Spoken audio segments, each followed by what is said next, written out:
All right, hello everybody. The lighting's a little bit bad. Maybe if I back up. All right. Oh, this isn't working. Maybe if I put it here.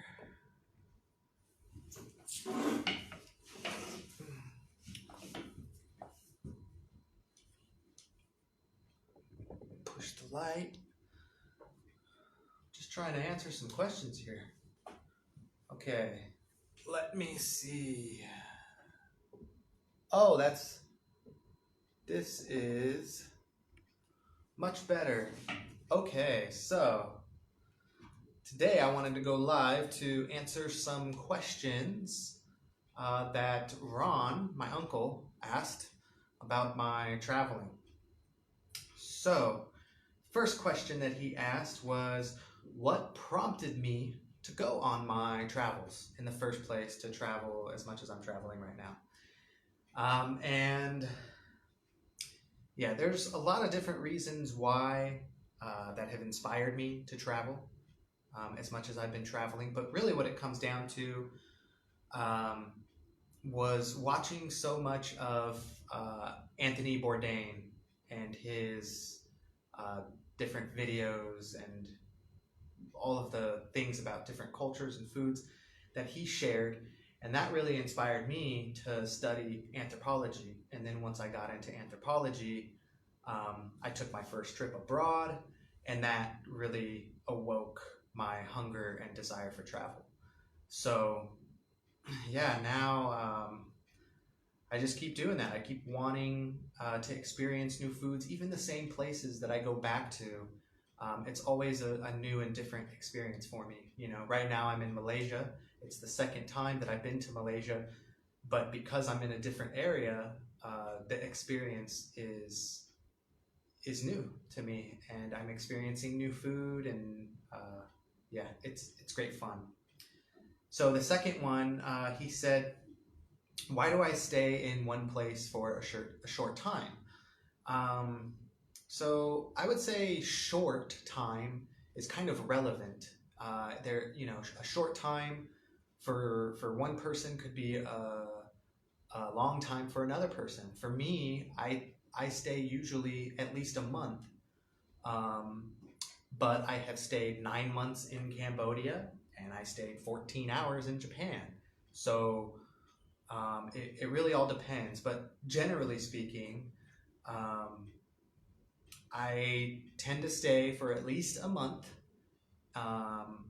And the most important reason why is because, believe it or not, staying for at least a month is the most affordable when it comes to accommodation.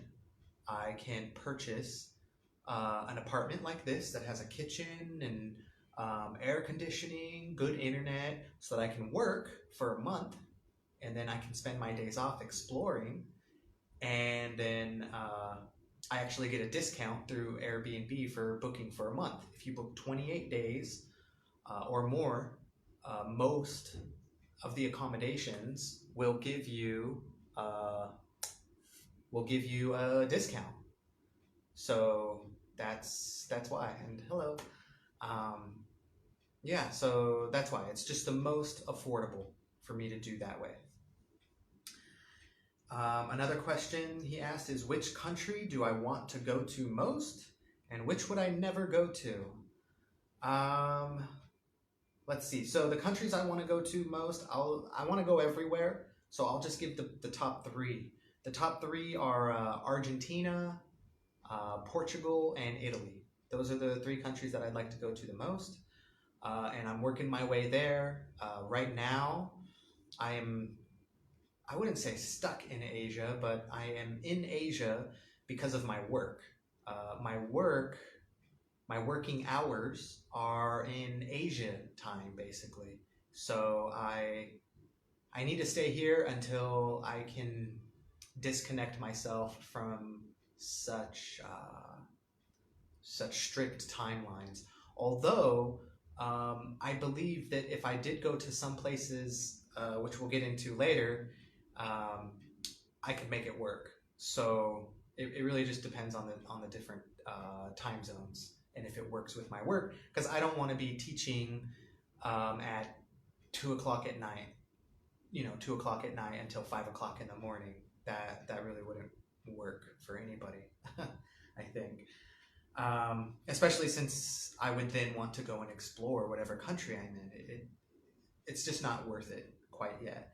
As for countries I would never go to, again, I want to go everywhere, but I don't think I would go to any country that the U.S. government has given a level 4 travel danger advisory to.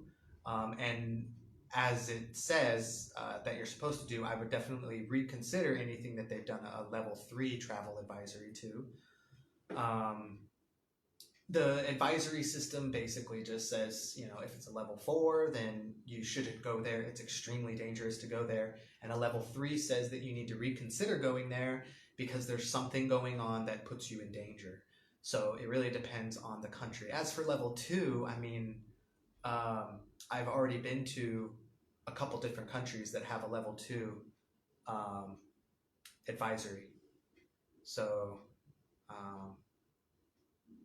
yeah, I just have to stay responsible. So those are the only places I wouldn't go to. If a country that has a level 4 advisory suddenly goes down to a level 1 or 2 advisory, then I would consider going there.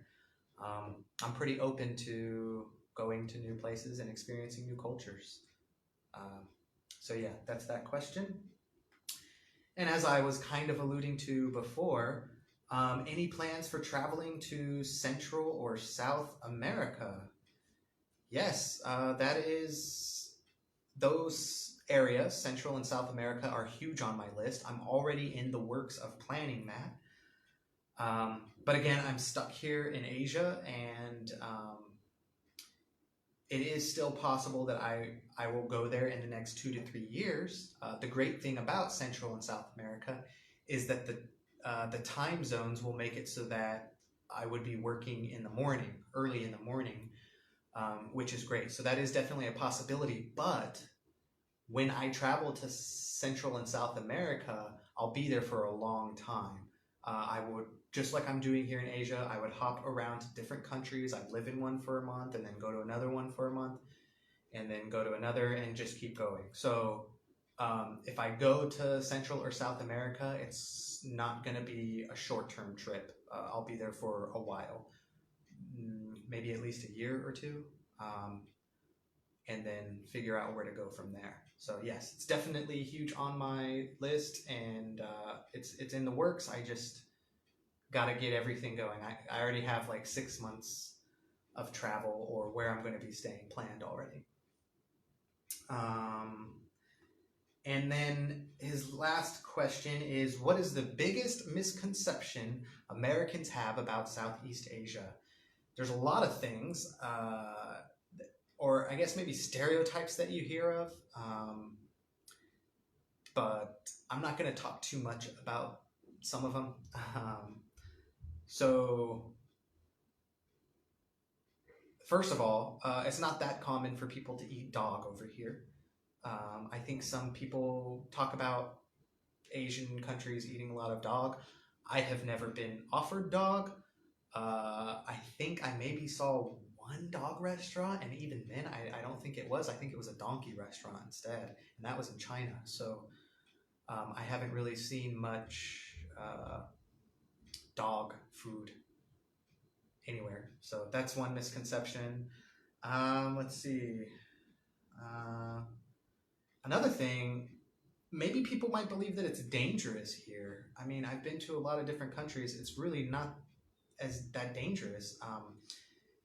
The worst thing that you would have to worry about is your phone or your phone or your bag getting stolen from you, just taken from you. That's, while you're walking down the street, I got a smartphone, and then somebody just vroom on a motorbike takes it. That's about the worst thing that you have to worry about. Other than that, it's not like dangerous. It's no more dangerous than any other place. So yeah, it's not dangerous. Yeah, again, do bad things happen? Yes, of course. But it happens everywhere. So I think one of the things that stops people from traveling and going outside of their home to new countries is just the fear, right? The fear that we see on television or wherever, just the fear of these countries and these things that you hear about. But I have never had any kind of violent behavior put onto me. Never. I've never even had my items stolen or pickpocketed from me.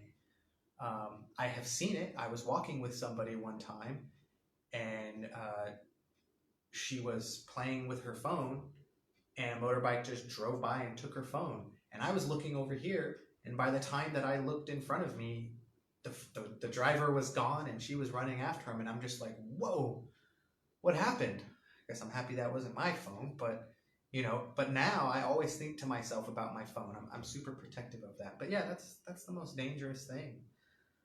And then the biggest misconception, I guess it's not about Southeast Asia, it's about everything, is that it's expensive to do what I'm doing.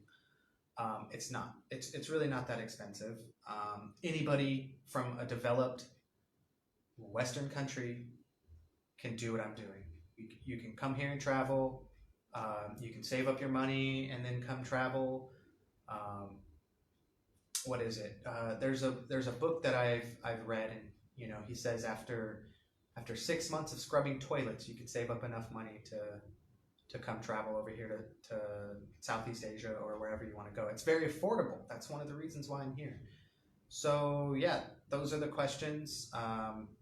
If anybody has any more questions, feel free to leave them with me. I'm going to upload this to my YouTube channel, even though it's poor quality because of the bad lighting, but I don't care. It's about the information, not about the cool looking, what are those, drone shot stuff. I'm not about that.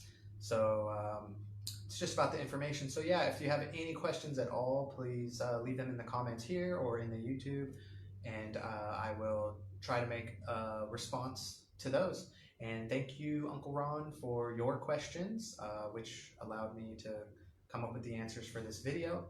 I'll be putting out more videos soon about, a lot of different things. So thank you for stopping by, and have a good day. Hey, he's here now. Perfect.